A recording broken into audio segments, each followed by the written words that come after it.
Hello, lovely friend. I am Dr. Mary Barson. And I'm Dr. Lucy Burns. And this is the Real Health and Weight Loss Podcast.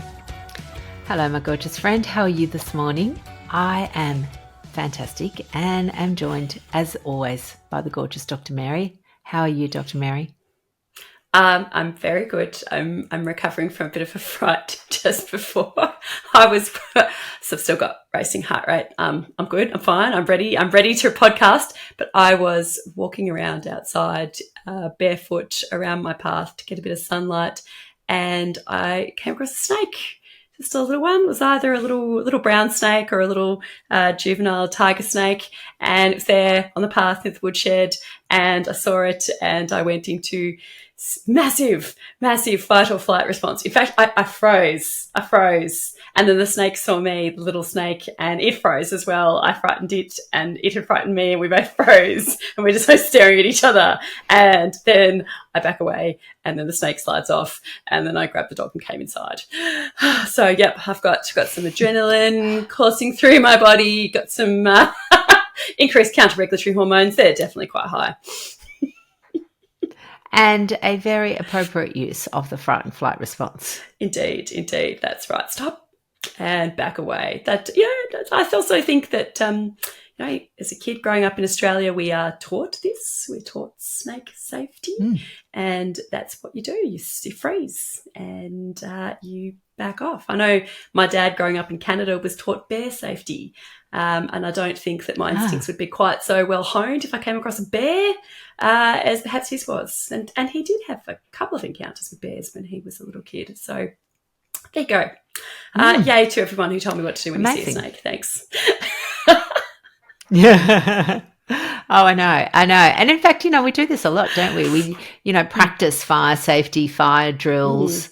If you're in the bush like we are, then, we have fire safety plans around bushfires and all sorts of things.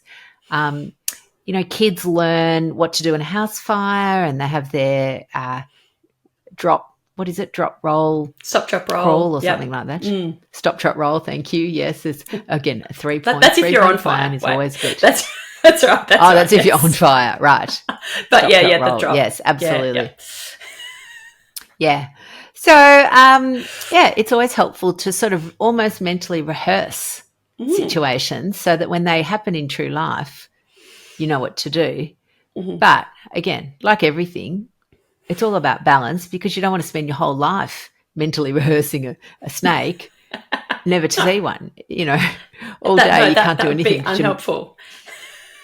Yeah. That's right. Which I guess is why we, at Real Life Medicine are always talking about balance. Absolute. Yes.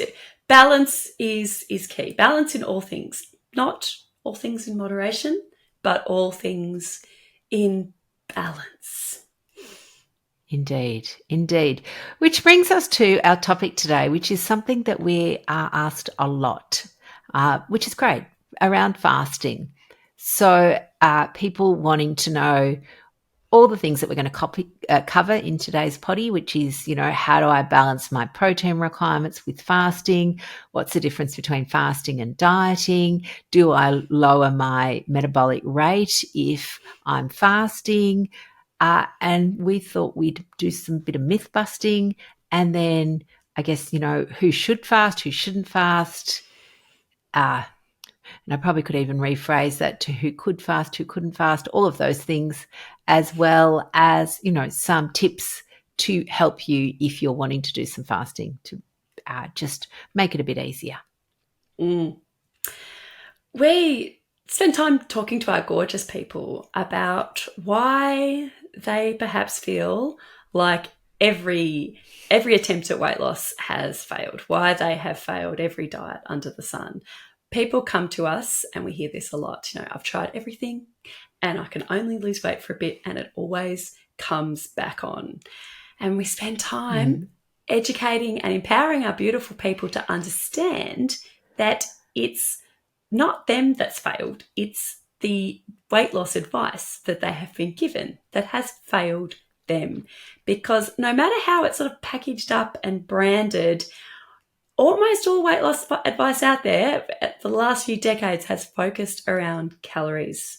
This idea that in order to lose weight, you need to burn more calories than you eat. So you either eat less and or move more. And that is how you lose weight, because we are simply just buckets of calories, and that's what you need to do. But this has a really, really false assumption at its core that makes this advice extremely unhelpful, damage, and in fact, it has failed. It has failed so many people time and time again. Absolutely. That core belief, is the idea that are the calories that we consume and the calories that we burn are independent processes. So we can burn as many calories as we want, regardless of how much we are eating. And that if we eat less, we will just still manage to keep burning more and it'll be fine. Yes, you feel hungry. Yes, you feel tired. Yes, you feel miserable. Just keep going, because this is the only way to do it. But a fundamental truth here is that the amount of fuel that you consume, the energy that you consume, and the energy that your body will then expend are intricately linked with complex hormonal processes, and they cannot be uncoupled at all. So if you eat less, particularly over a long period of time, your body will burn less. And this is at the expense of your resting metabolic rate, at the expense of your energy, and really at the expense of your health as well. And then with that lowered basal metabolic rate, when you go back to not restricting your calories, this is why you gain all the weight back on, probably plus a little bit more. And this is that whole yo-yo up and down diet roller coaster. So we tell people calorie is not the answer. To, I guess, give people some understanding, it's actually really hard to unlearn that belief. Like it's such for me in particular, Diet Queen, it was such a fixed belief that the very first time I heard this, I just thought, what a load of bollocks. What a load of bollocks. Of course, you eat less, you're going to lose weight. Of course you are. And, I had a lot of evidence for that in my own journey, as I'm sure lots of you lovelies out there have too. When you do eat less initially, you do lose some weight.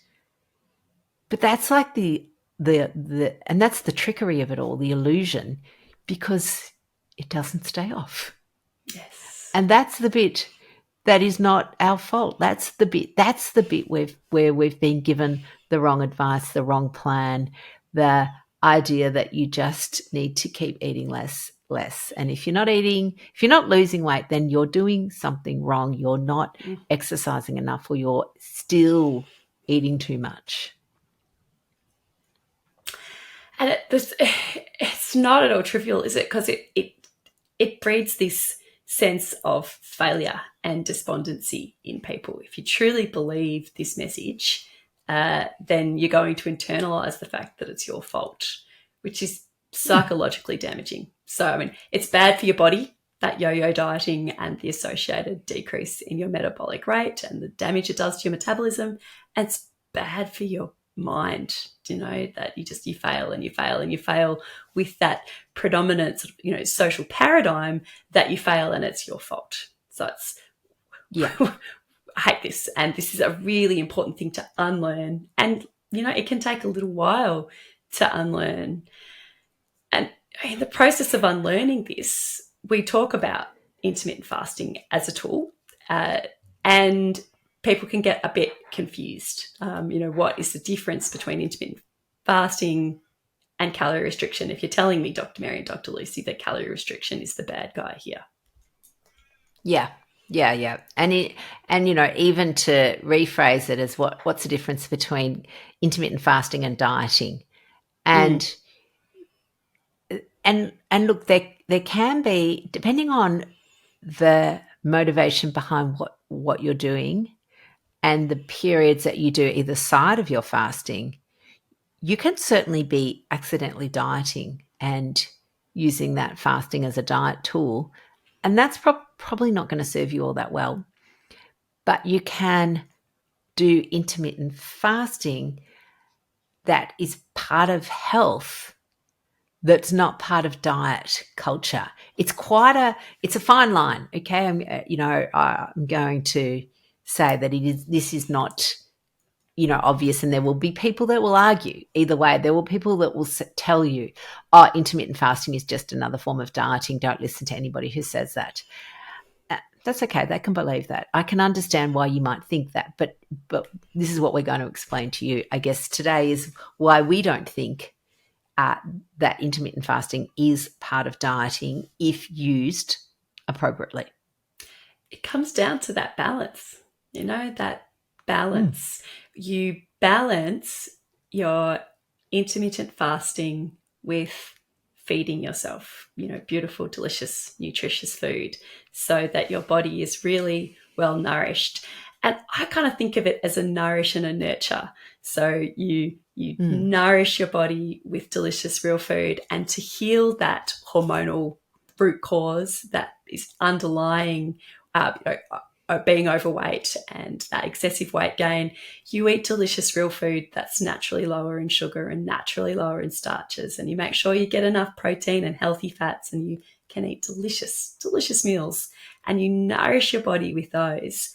And then you balance it with a bit of a rest. You rest your digestive system, you rest your body from feeding, and you have short stints of natural fasting. And it's the balance between the two. And when you get this balance right from a hormonal point of view, so just focusing at first on the physiology, intermittent fasting is very different to calorie restriction, to long-term calorie restriction, because it hormonally has a very different effect on your body, particularly when you are well nourished with lower carb real food. When you just have a short, sharp period of time when you're not eating, and we've designed to be like this, humans have naturally designed to have periods where we don't eat for a while. All these beautiful hormonal processes kick into gear. It's a metabolic switch that is essentially flicked. It's a reasonable metaphor to use. And we go from being in a fed state to a fasted state. And in this fasted state, all of these beautiful different hormonal processes get switched on. We go from being sort of catabolic to sort of gaining weight to anabolic. And during this phase, a really wonderful thing is our insulin levels are quite powerfully reduced. So intermittent fasting is a really useful, healthy strategy to break that cycle of high insulin that is the main driver for excessive weight gain. But it's not just that. Other things happen. We get increased growth hormone and increased noradrenaline, which increases our resting metabolic rate. So whereas, chronically just eating less than your body needs day in, day out, that chronic calorie restriction, our body responds by spending less energy, by lowering our resting or basal metabolic rate. With short, sharp bouts of intermittent fasting, the opposite happens. We actually increase our resting metabolic rate, which is a beautiful thing. And additionally, all of these wonderful healing processes are turned on. Our body goes into this healthy recycling mode, and we sift through old cells and old junky proteins and precancerous cells, and we break them down and we fix them, and all these beautiful things happen in this fasted state. So you can see how it really is. It's a nurturing. You nurture your body with this rest from food, and you balance it by feeding your body as well.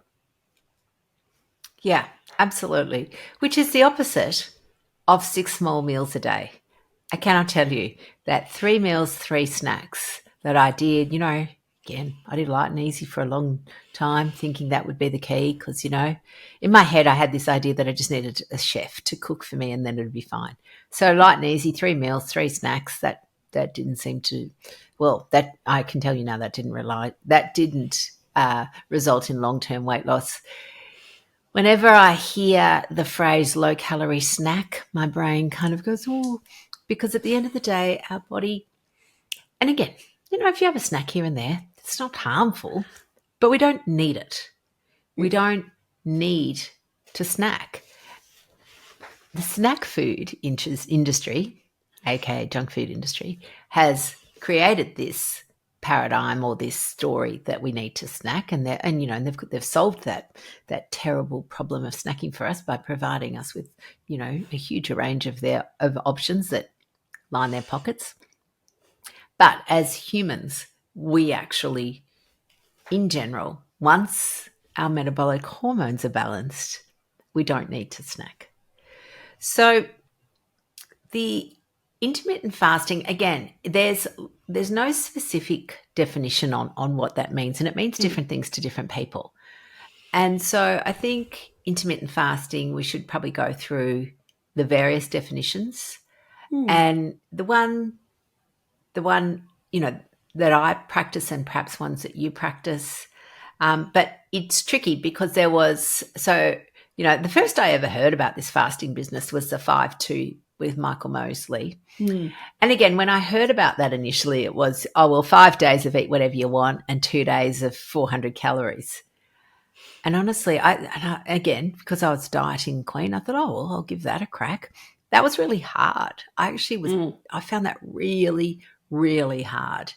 And I think because my 5 days of eating whatever I wanted, and this was back in my pre-diabetes days, so I clearly had high insulin. So when it came to the 400 calorie a day days, I was hungry, really hungry, really hard. So that's one option, but I prefer the what's often called time restricted eating. So you eat within a certain window most days, or some days, or however you want to do it. Again, there's no fixed rules. So how do you like to do your fasting, Maz? Yeah, what works for me is I naturally do, most days will have a 16-hour eating window, just naturally. I wake up in the morning and I'm not hungry for breakfast. I very rarely am. So I often won't have breakfast, and instead we'll have a lunch and a dinner, maybe another meal in there as well. It really depends on how I'm feeling. So that's like my normal feeding day, is I have 2 or 3 meals in a 16-hour window. And then I have intentional fasting days as well. And for me, 2 a week is good. And in my intentional fasting days, I will just have a 1-hour eating window. And so I fast for 23 hours or so. And I do that twice a week, with the extremely important caveat that if I just don't feel good for whatever reason, it doesn't feel right for me, then I'll stop fasting and I'll eat, because fasting is free. It's always there, and I'll listen to my body. Hunger, a little wave of hunger, it's fine. That's normal. We'll all naturally get a little wave of hunger at lunchtime, a bigger one at dinner time. And that's not necessarily my trigger to break my fast. If that happens, I might just have a glass of water, a cup of tea, and just see how I feel after that. Often I don't even get that if I'm busy and distracted. But if I get like quite significant hunger, or I feel a bit weak, or just something, my body's just saying, actually, I'm not loving this right now, so I'll eat. And that doesn't happen very often, but I will do it. And additionally, if something happens that really stresses me out, like usually in this case, psychological stress, quite typically with a day at like rural on call, and, something big goes down, and, we're dealing with a really sick or injured person, a patient, I find that understandably quite stressful. For me personally, that I will always break my fast then too. I'll just have something to eat in those circumstances when my body's already quite under a lot of strain because of psychological stress. So that's how I do it. How about you, Liz? Yeah, look, I'm a bit the same. I'm certainly not hungry in the mornings. Although, interestingly, if I do eat in the morning, say like, it's the weekend and we're going out for a cafe meal or something, and I have something at 8:30, for example, I'm actually not hungry then for a long, long time. Like it's interesting to me. Whereas when I used to eat cereal for breakfast, hashtag cereal for breakfast, I would be hungry about 2 hours later. So it's interesting that when you if you do eat in the morning, you will find that, and again, if you're really in tune with your body and your metabolic hormones are back to normal, then you will find that you're not hungry later on in the day. So yeah, certainly for me, morning eating is not something that is easy for me to do. I can do it, but it's not my preferred. And I would rather have my meals in the evening. Now, having said that, I do know that people who perhaps, maybe if you're retired or you live by yourself or you haven't got that sort of family evening meal routine going, then a lot of people will have a bigger meal at lunch and maybe just something small at dinner. And technically that is, according to the papers, probably the best way to eat with your insulin levels, because we do know that, again, humans are diurnal creatures. We have a circadian rhythm, and that our insulin resistance, it varies throughout the day and it is a bit higher in the evenings. So, there's some evidence around that. But having said that, we're also social creatures. And so if our family or our friends or our tribe is meeting to eat at dinner and you want to partake in that, then do that. Like, you don't need to, forego those meals. So it's really very flexible. But like you, fasting fits in with my life, not the other way around. I don't make my life fit in with my fasting regimen. I don't suddenly decide, I can't go out for dinner on Thursday night because that's my fasting day. Like, that's not how it works. And I think that's a really sensible way to think about it.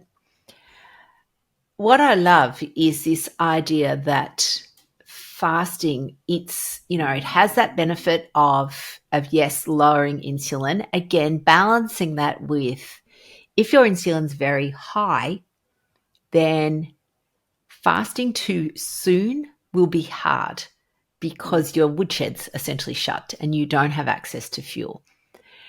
Once you're sort of down, the woodshed's open again, the insulin comes and goes a little bit. It's a very powerful technique to really lower that insulin sort of longer term. So I love that.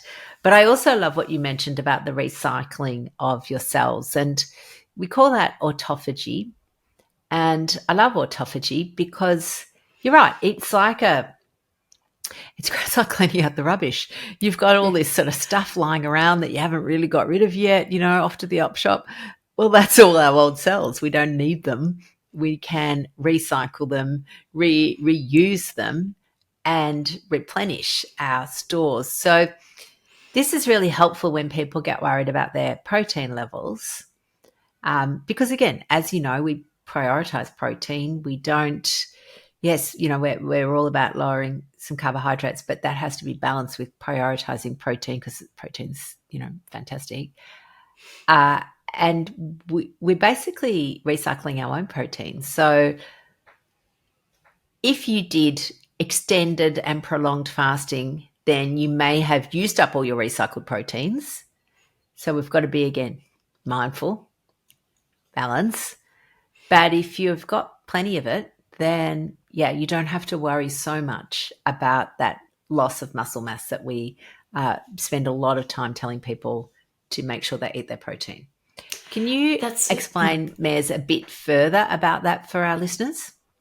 Yeah, absolutely.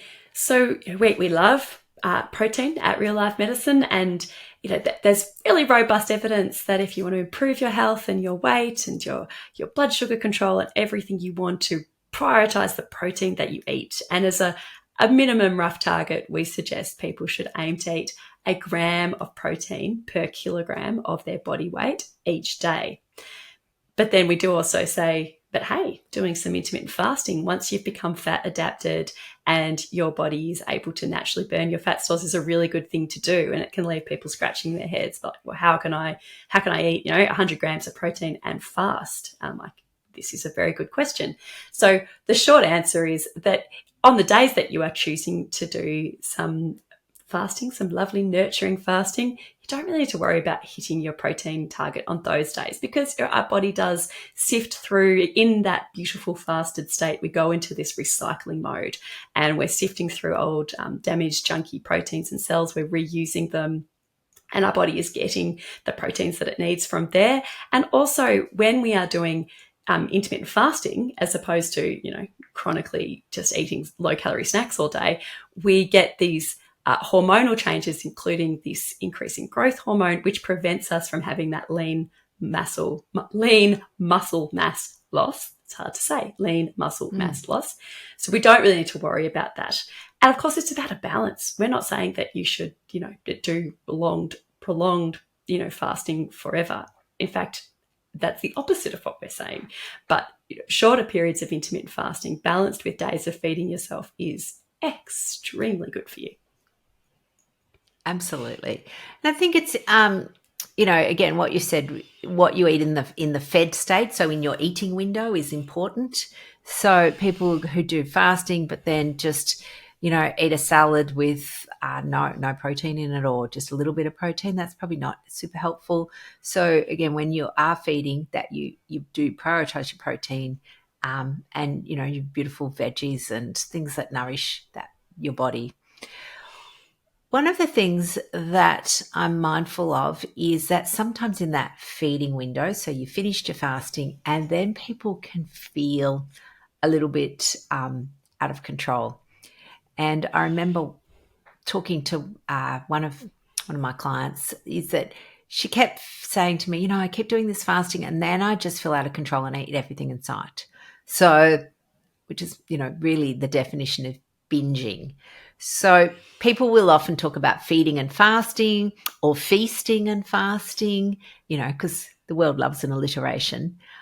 But what we want to do is think about binging and fasting. And if binging is something that you're doing, or that your brain's telling you to do, or that you're struggling with, then we don't recommend fasting. We say, no, wait. There's no rush. There's no rush. Like, we can just wait. So it's not that you can't do fasting, it's that you can't do fasting yet. Yes. It's the same like you mentioned, when you're very highly stressed, fasting is it's a minor stressor on the body. If you're already experiencing a lot of stress in your body and brain for whatever reason, then you probably don't need to add extra layer to that. So fasting's not for you yet. Yes. I think an important story to be mindful of is this idea that because you've fasted all day, then you need to make up for an entire day's worth of food in the one meal, or the two meals, or whatever you choose to have that day. But that's not physiologically true, because if you could think about what's happening when you go into that fasted state, your body's just very happily getting the energy that it requires from your stored body fat, which is wonderful and healthy, and that's what your stored body fat is there for. And so there actually isn't a calorie deficit, to use that word, that you need to make up. You've got all the energy that you need. You're just using it from your stored energy rather than the energy that you eat. Yeah. Yeah, and we often talk about that, don't we? We often talk about, the food on your plate versus the fat on your plate versus the fat on your body. And, and again, if you're wanting to use that stored fat, well, then you can't, we don't recommend people eat tons of fat. We don't recommend that people eat low fat ever. But we also go, you know what, if you're wanting to burn some body fat, you probably don't need 6 coffees a day with, half a cup of cream in each one. Yeah, that's right. Fat. I think you've written a great blog that's called "Fat is Not Free." It's not. No. But again, which is great, which is fine, and it's really, again, just noticing that if you've got a tendency, because we do know that cream is easy to overconsume. Again, comes back to that: can you regulate it easily? All of those sorts of stories, which are not about dieting, they're just about making life easy for yourself. Okay, it's not restrictive if it's easier for you to have none than some. That's not restriction, in my mind anyway. We've discussed how physiologically, intermittent fasting is different from chronic calorie restriction, but there is a strong sentiment out there by many people that the reason intermittent fasting works is because it reduces calories. So it's still hanging on to that calorie in, calorie out hypothesis.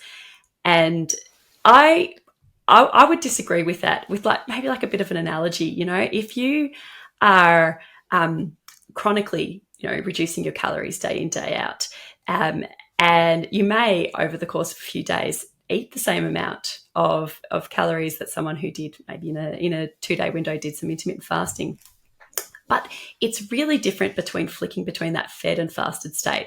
It's kind of like, you go outside and you get some beautiful sunshine and your body is bathed in light. And then at nighttime, you're having a little sleep in a dark room. They're really quite different. Whereas sort of the chronic calorie restriction is like you just spend all your time in a dimly lit room. They're not identical. Yeah. They are very, Napping. very different. Yeah, that's right. That's Yes. it. Yeah, that's right. Constant napping. That's not what we want. So the benefits of intermittent fasting really they transcend any talk of calorie restriction. Yeah, absolutely. And I think one of the things that is tricky, because people, again, you'll have people go, and I think it was Jason Fung that said something along the lines of 50 calories is still fasting or something along those lines. But we do know that if you've had any protein, if you eat any protein, it does turn off the autophagy. So the autophagy being the fancy name for recycling of your old proteins, which is healthful, very helpful. So, cream has some protein in it. Again, so it depends a little bit on what your aims are with your fasting as well. Certainly, my foray into black coffee started because I got to the point where I was ready to do some fasting. So I didn't start off like this, and I didn't start my low carb lifestyle off with black coffee. And if you told me, I probably would have said, no, I'm not doing that. It was just a bridge too far. And again, there's no rush. So I did the, first bit, and then I got to the point where I went, you know what, I might actually just give this fasting sort of a proper go. And so I moved to black coffee, and, lo and behold, I'm still alive. It wasn't terrible. And in fact, I've grown to like it. So I think that if you're wanting the benefits of fasting with autophagy, then we need to be mindful of the drinks that we consume during that time. And again, I think the tricky one is, some cream in your coffee and probably even bone broth. Because bone broth is often used because it has lots of electrolytes. And so that can be helpful in fasting because we do need salt, but it does also have protein. So if you're fasting for your autophagy, so to recycle your proteins, then you're probably not going to do that if you're drinking bone broth. Possibly, but if you're doing if you're doing it to lower your insulin and really empty out those fat stores, then that's probably still okay. Again, it's like there's no rules. This is just an experiment that you do yourself. So lovely, Lucy. Say we've got some people out there who feel like they're ready. They've been on a lower carb real food diet. They're fat adapted, ready to take their healing journey to the next stage. How would you advise people to actually start intermittent fasting? What do you actually do? So first thing is I always say to people, well, just make sure you're not pregnant or breastfeeding, because we don't really recommend intermittent fasting during those stages.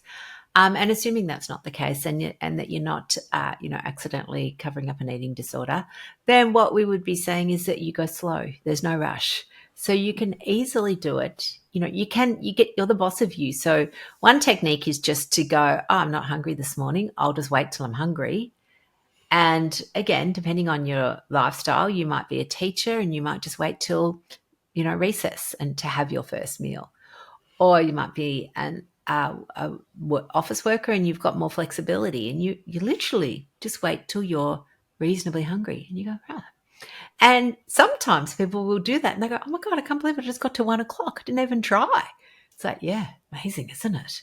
So going gently with your body is by far and away the kindest and usually the most effective for long-lasting fasting habits.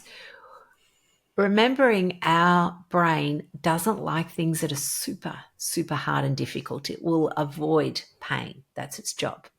So if you make your fasting really uncomfortable, then it's not likely to want to do it the next time. So I think the easiest way is just to extend out your resting window or your fasting window, and shorten your feeding window until it comes to a point where you can decide how long you want to do it. Do you want to do 16 hours? Do you want to do 18 hours? You get to 23 hours. Sometimes you'll even get to the point where you go, you know what, I reckon I don't even need to eat today. I might just wait till tomorrow. And, you know, for us, like I can do 48 hours pretty easily. 72 is a push, and then after 72, I don't recommend that. No, we don't recommend. You're getting into the realm of diminishing returns and increasing risks after that. What should we drink when we're doing an intermittent fast? Yeah. Because we should drink. Definitely do need to drink. Yeah, absolutely. And you need to drink more than you would normally because we actually get quite a lot of fluid from food. So people forget that. So we need to drink a bit more. What we want to do is, so obviously water, black tea, black coffee, they're my favourite drinks. Now, then we're looking at electrolytes. And again, people have different electrolyte requirements, and that just depends on their underlying physiology and what they're doing. So if you're out, if you're a worker outside in the sun, then you're going to need, you're going to sweat, you're going to need lots of electrolytes. If you're a runner, you can run fasted. Lots of people do, but you'll need to replace your electrolytes. So that's your salt, plus or minus magnesium. So, you can just add salt to water if that's palatable enough for you. Personally, I find that hard. I get a bit dry retchy. I don't know. Salt. I could do it. I have no problem with doing that. Yeah. It's much easier for me to just dip my finger in a little bit of salt. So I have a little bowl of salt like you would have sort of, at fancy restaurant where they have the salt that you just sort of sprinkle on like flakes, and I can just dip that in.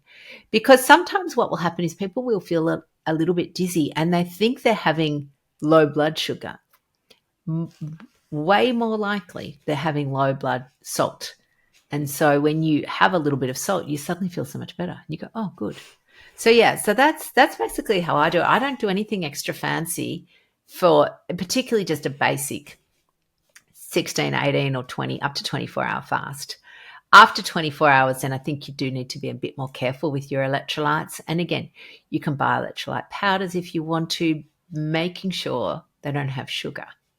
Okay, so again, we usually recommend Sodi as a brand because it's got enough sodium, it's got enough electrolytes, whereas commercial ones that you can buy in the chemist are sometimes actually a bit stingy, and they usually come with sometimes sugar or the sweeteners that are unhelpful to our body, and colours and fillers and all sorts of things. And again, even with Sodi, you get to decide, do you want to use a sweetener? People go, sweetener during fasting. It's not actually the only issue, I think, with a sweetener during fasting is it might make some people a bit hungry.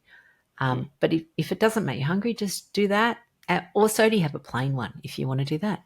So that's really what I would do. What about you, Mez? Yeah, that's pretty much exactly the same. And I plan my fasting days to make sure that I've got access to my drinks. That's the only kind of real planning that I will do.